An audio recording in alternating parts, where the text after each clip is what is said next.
సిద్దిపేట జిల్లా కేంద్రంలోని జయశంకర్ స్టేడియంలో 76వ గణతంత్ర దినోత్సవ వేడుకలు ఘనంగా నిర్వహించారు. ఇందులో భాగంగా జాతీయ జెండాను జిల్లా కలెక్టర్ మనోజ్ చౌదరి ఆవిష్కరించారు.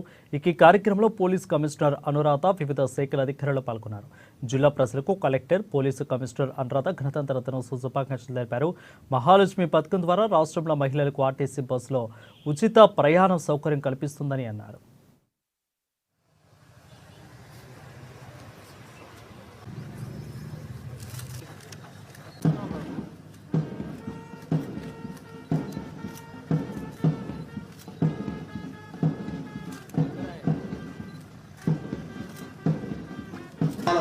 విద్యల నేల ఉమ్మడి మెదక్ జిల్లాలోనే కాదు, బాబాసాహెబ్ డాక్టర్ బిఆర్ అంబేద్కర్, మౌలానా అబుల్ కలాం ఆజాద్, సుభాష్ చంద్ర బోస్, భగత్ సింగ్ లాంటి దేశభక్తుల త్యాగ నిరతిని స్మరించుకుంటూ ఆ మహానుభావులు కలలుగన్న భారతావనిని నిర్మించడానికి మనమందరము పునరంకితమవుదాం.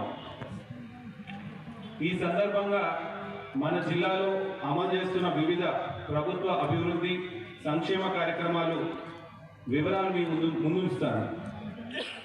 ప్రభుత్వం ప్రజాపాలన, పారదర్శక పాలన, సమాజంలోని అన్ని వర్గాలకు స్వేచ్ఛ, సామాజిక న్యాయం, సమాన అవకాశాలు దక్కాలన్న లక్ష్యంతో అభివృద్ధి మరియు సంక్షేమ పథకాల అమలుకు ప్రభుత్వం చర్యలు చేపడుతుంది.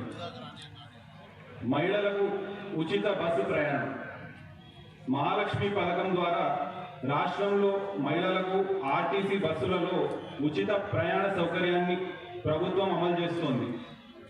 జిల్లాలో ఇప్పటివరకు ఈ పథకం ద్వారా 4,14,00,000 మంది మహిళలు ఈ ఉచిత రవాణా సౌకర్యాన్ని ఉపయోగించుకున్నారు.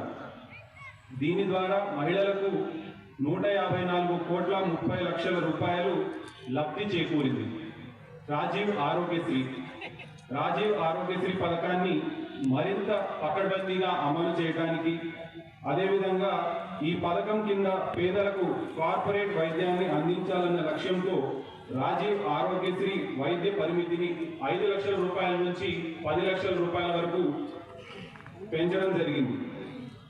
ఈ పథకం వల్ల జిల్లాలో 25,468 మంది పేదలు చికిత్స పొందగలిగారు.